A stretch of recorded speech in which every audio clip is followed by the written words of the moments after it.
Morning, everybody. Is that working? Yeah? Okay. Nice to see some more of you. I think 10 a.m. maybe was a bit ambitious for some. So this morning, it's my great pleasure to introduce Helen Toner. Helen Toner is a senior research analyst at the Open Philanthropy Project. Her work focuses on policy, governance, and strategy issues related to progress in artificial intelligence. This is across domains including geopolitics, national security, public policy, and AI safety. Before joining Open Philanthropy, Helen studied chemical engineering and Arabic at the University of Melbourne. While studying, she led EA Melbourne, worked at a finance startup, Vesperum Capital, and interned at the Boston Consulting Group. So please join me in welcoming Helen.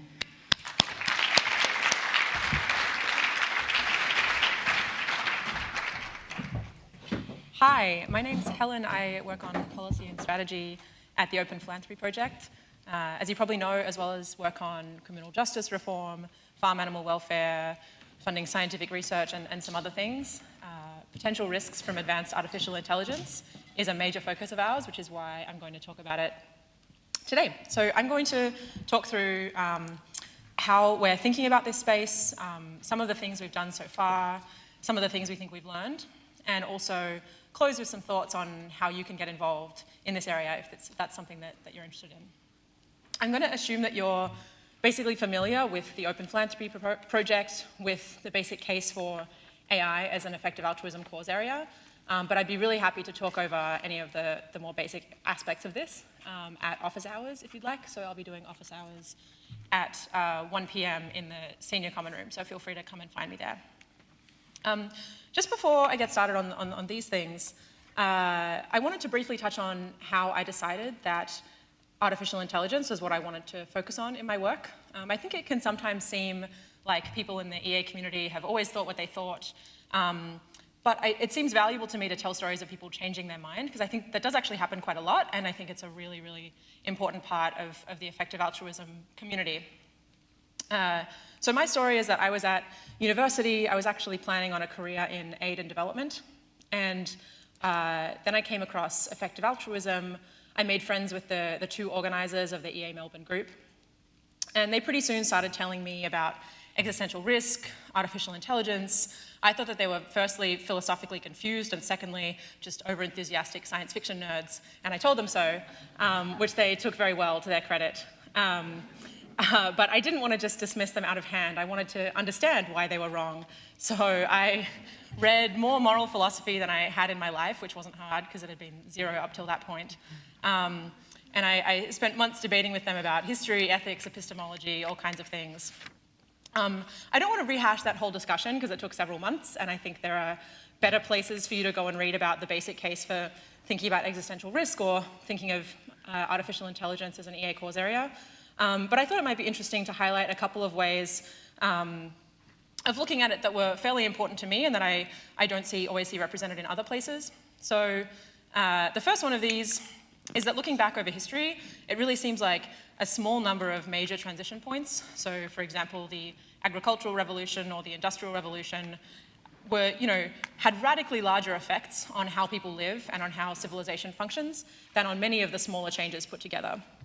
And so, one implication of this is that if it looks like something on the horizon might, have a reasonable chance of being one of these major transitions, and it looks like there might be reasonable work that you can do to make that transition go better for humanity, then that could be a really valuable thing to work on, even without taking the existential risk angle into it. And the second thing was just looking at how likely I thought this whole space, artificial intelligence, machine learning, how likely that is to be a big deal compared to, relative to other things. So relative to how much attention and resources it was getting. If you compare it to, other ways of doing good for the world, or if you compare it to the amount of resources going into straight up AI research. The amount of time and thought going into how to make sure that AI is a good thing for humanity is comparatively tiny. And so I think that means that you can, and I can, think that it's a good idea for more attention to be being paid to this issue without thinking that it's the only topic that matters. All right, enough about me, onto Open Philanthropy. So several of my colleagues at Open Phil also do some work on AI. So Daniel Dewey is our program officer for AI, and he leads the technical side of things. Luke Mailhauser, Nick Beckstead, Holden Karnofsky, and I also all spend a significant chunk of our time on AI-related work.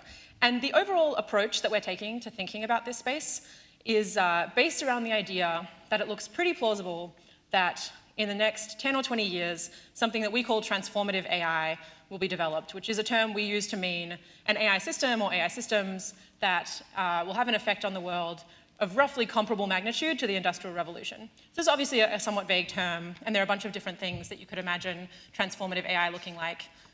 Maybe it means that we figure out a way to do scientific R&D in an automated way, or maybe it means we have, the advent of automated corporations, or maybe, AI systems get really good at learning across many different domains, and we see something like AGI. So we frame our work on this around the possibility that something of this level of importance might be developed in the next 10 or 20 years. And we think it's a long way from inevitable that that's the case. But we think it looks likely enough at this point. So, for example, we said in a blog post last year, it looks pretty safe to us to say there's a greater than 10% chance that something like this is developed in the next 20 years, so by 2036, 20 years from last year. And we still see that as a reasonable estimate. And so we think that that's enough of a probability that someone should be thinking seriously about this, and we don't see many people doing that, so I guess that's where we come in. So within that framing of transformative AI, we tend to break it down into two main areas. The first is on the technical side, so building AI systems that work as we intend them to, basically. So this means that they're aiming for the objective that we want them to aim for, they're reliable in different contexts, they're controllable if something goes wrong, and properties like that. And we see a lot of disagreement among AI and machine learning researchers about exactly how hard this is likely to be, and how much extra research is likely to be needed to make this the case, over and above the amount of research that will be needed to build systems that work at all. So we think it's valuable to be continuing those debates and continuing to try and get clarity on how difficult this will be and how much extra research will be needed, while also funding a variety of approaches to hopefully increase the probability that the systems that are built work really well. And then the second area is non-technical. So even if the systems do work exactly how you want them to, what happens then? If you do have AI systems, machine learning systems that could create massive changes in the world, who should be able to use those systems? What should they be able to do with them? Who should they need to consult with first? Those kind of questions. And then in both of these areas, the common thread for us is that the main thing we're aiming to do at this point is to help build fields, to help set things up, to improve the chances that the transition to a world that contains these kind of systems in it, goes well. And so by building fields, I mean that we're aiming to support the development of the kind of ecosystems of people thinking about these topics and building on each other's work that you see in existing fields like particle physics or sociology or whatever. And so we think that this kind of field building work is something that philanthropists have a decent track record of, and so that's part of why we think it's a good idea for it to be what we're focusing on. And you do run into a kind of chicken and egg problem when you're doing this kind of field building. Does it make sense to start by funding senior people who can take more junior people under their wing, or should you start by funding the junior people who then go and find their supervisors, or how does that work? And I'll get back to that chicken and egg problem a bit later in the talk. Okay, so on what we've done so far, on the deployment problem, which is the policy or strategy side of things, I would say we're still at a pretty early stage of figuring out how we want to approach this space. We have made a few initial grants, including funding the Future of Humanity Institute at Oxford.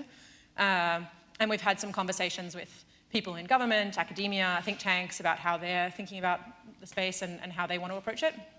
I would say a big thing that we're learning is just that there's a huge number of potential questions and potential approaches to use in this space. And it obviously doesn't come for granted that people we're talking to share enough of our assumptions or values to land on the same questions that we think are most important, for example, the transformative AI framing. And it's also becoming really clear to us that there's no obvious sort of home field for this work and where it should slot in. Is it technology policy? Is it international relations? Is it law? Is it cybersecurity? And so that also makes it hard to know where to target our conversations. The grant that we've made in this space that I'm most excited about is to Professor Alan Dafoe, who's an international politics professor at Yale and at the Future of Humanity Institute at Oxford. And we're lucky enough to have him giving a talk right after this. So if you're interested in this side of the AI space, my main recommendation is to stick around and hear what he has to say on it. On the technical safety side, the thing we're most aiming to support right now is the development of a subfield of machine learning that is focused on safety. So two areas that we think are especially promising for this are firstly reward engineering. So basically figuring out how to convey to the machine what exactly you're hoping for in a way that conveys the nuance of what you want and doesn't end up with the machine cheating or misunderstanding you in some important way. And then the second area is reliability. So building systems that will work in different contexts, that won't malfunction in important situations, or if they're put in a context that's very different to what they were trained on, that type of thing. I think our work on starting to build this field is going pretty well.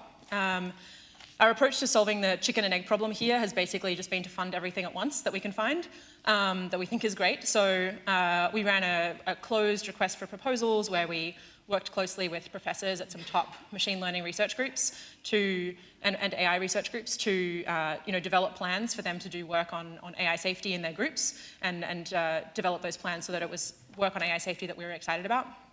And that's resulted in grants to groups like Stuart Russell's Center at Berkeley, Yoshua Bengio's group in Montreal, Percy Liang at Stanford, and Ankur Dragan and Sergey Levine at Berkeley. And we also just on Friday closed applications for the first year of our fellowship, which we're running for machine learning PhD students, where we will fund top students who we think have good ideas to do work on safety. And through the fellowship, we'll also introduce them to each other, introduce them to the AI safety community, and start to build a network that way. We've also supported workshops at major machine learning conferences, as well as running a workshop of our own, which also helps to create these links between researchers and help them critique and build on each other's work, which we think is really important. And lastly, we've also made a few grants in this space that don't fit quite into these categories. So most notably, the two would be a grant to the Machine Intelligence Research Institute in Berkeley, which is doing AI safety work, but within quite a different paradigm to the type of machine learning safety that I'm talking about here. And we also have a partnership with Open Ai, where we're working closely with them to shape their work on safety and governance. In terms of things we've learned, I think the biggest thing on the technical safety side is, which is not so much a new thing as something that has been really confirmed for us in how important it is that it's really important and helpful to have agendas of problems that people can work on. So an obvious example of this is the paper Concrete Problems in AI Safety, which came out in 2016, and was kind of a first real attempt to translate people's concerns about the longer-term safety of AI into concrete and attackable machine learning research problems. So this one paper seems to have been really helpful in giving machine learning researchers the feeling that there are specific problems that they can work on and publish about in this space, rather than seeing it as kind of an amorphous blob of worries that people have that it's very difficult to tap into. Okay, so what does this mean for you? If you're interested in technical safety, I think the most obvious path is to learn as much about machine learning as you can, which probably step one of that is to get a PhD. Jan Leiker, who works on the AI safety team at DeepMind, gave a talk on this at EA Global San Francisco, and I think Owain and Vika also gave a talk about this yesterday, so one thing you could do is look up the recordings of those talks if you're interested in learning more about this path. I think a harder but even more valuable thing you can do on the technical side, which is related to what I was saying about the importance of having agendas that people have concrete problems people can work on. So this harder thing would be to read as much as you can about current thinking on how to approach AI safety. So this is including agendas from Miri, from Paul Cristiano, and Amodi et al. Is this Concrete Problems in AI Safety paper. And to read those through, think about the problem yourself, really go deep, and come up with your own ideas about what you think the critical problems are going to be, what people should work on when, and what concretely can be done. If you're interested in the policy and strategy side of things, the deployment problem, the first thing I'd suggest is looking at Carrick Flynn's post on the EA forum.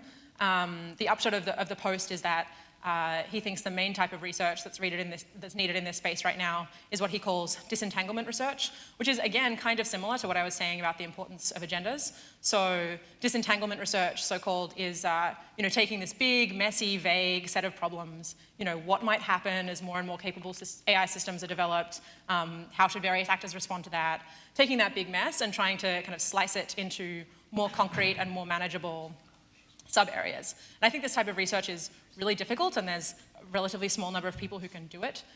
So I think it's really worth giving a try at. If you think you can do it, that's fantastic. If you think it's not so much your thing, I think another really valuable thing to be doing right now on this side is to be building up expertise and experience in areas related to AI policy, so that you can be well established in one of those areas at a later time when the other side of things is a little bit further along, and we have more of a sense of what kind of policies might be valuable to push from various actors, which could include governments, AI companies, and others. And I also think that if you're interested in the policy and strategy side of things, I do think it's really valuable to learn as much as you can about the current cutting edge of machine learning research, so that you can be as informed as possible about how the technology works.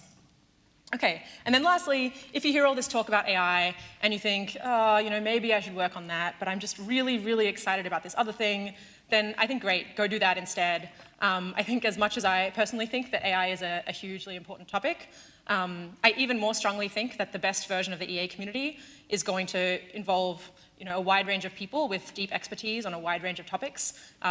It's not going to involve everyone going after the same thing, or everyone trying to stay broad so that they can keep their options open. So if some other topic has grabbed you, fantastic. I think do that.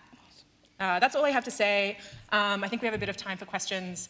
I put up a few links that might be helpful if you want to read more, so feel free to photograph that slide if you like. Yeah, feel free to come find me at office hours, which is 1 p.m., I think, in the senior common room. Thank you.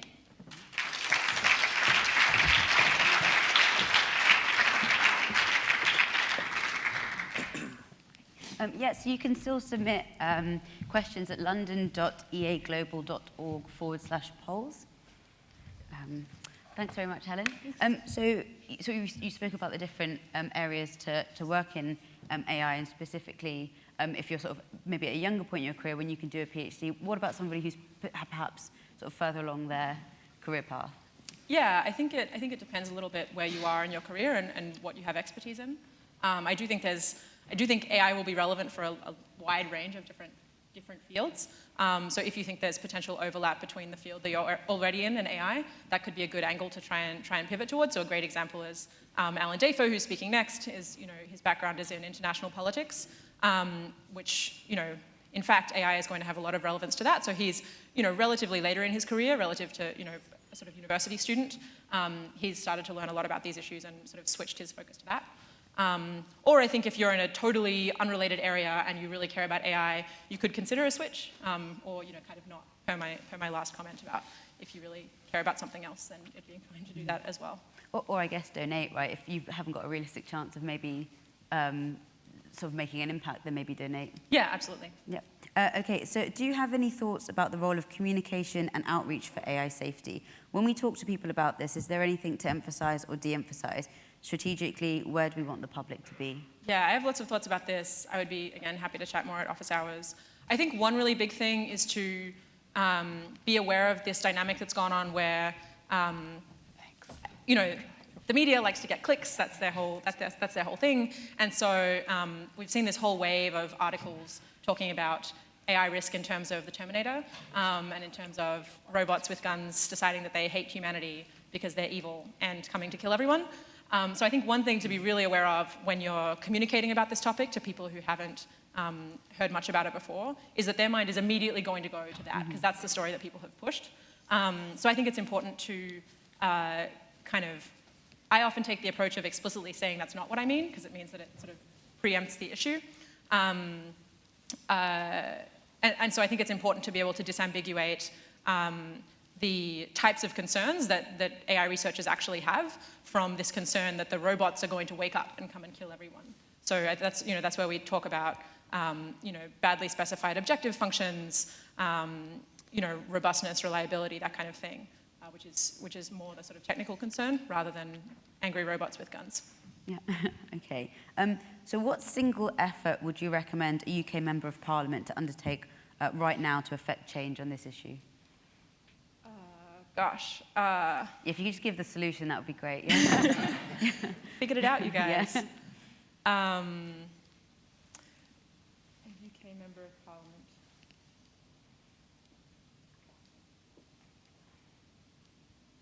Yeah, I'm really not sure. I do think that on the, when thinking about the kind of questions that spring from what happens if transformative AI of some kind is developed in the next little while, I do think that we're at kind of a pre-paradigmatic stage of things where we really don't have very concrete, where, by we, I mean the sort of whole EA community and the whole community of people thinking about these issues, don't really have very concrete suggestions for things that we should do at this point. So I think I'm going to stick with the very unsatisfying answer of I don't know.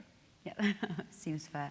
So it's one thing to say do a PhD, but there's no way to ensure one does tech AI safety work. It seems to be restricted to top university PhDs, especially in reinforcement learning or inverse RL. What can be done to expand the pool of talent? Yeah, so Open Philanthropy, we're definitely trying very hard to expand the number of places where you can do this kind of work. And we do definitely hope, we think that our efforts, along with the efforts of others, certainly have already helped to make technical AI safety work something that is a legitimate thing to talk about at all. And we definitely hope to expand that in the future. I do think that, and this is something that Jan Leica said in his talk at EA Global San Francisco, I do think that as you're getting started out, if you're interested in doing this machine learning side of AI safety, it's probably more important to get really, really good at machine learning and become a really, really talented machine learning researcher. That's probably more important than trying to work on safety as soon as you can. So I think it's not necessarily a problem if you get into a program that doesn't have an established, AI safety professor who you can go and talk to. I think that's totally fine, and you should just try and learn as much about machine learning as you can. And then, while you're doing that, sort of as I mentioned, be thinking about what kind of research do you think could be helpful on these issues, and keeping up with the other AI safety research that is going on. And then at some point, either maybe the university you're at will start to think about these issues, or you can switch to another university or to somewhere like DeepMind or OpenAI, who both have active and growing safety teams. So how would you evaluate the MIRI approach to AI safety compared with a more machine learning-based approach? Yeah, so this is a very difficult question to answer briefly. I think one thing I would point to is my colleague Daniel Dewey, who, as I said, leads our work on the technical side of things. He wrote a long post on the EA forum about his thinking on MIRI's work. Yeah, I think it's really hard to say. I think people disagree a lot.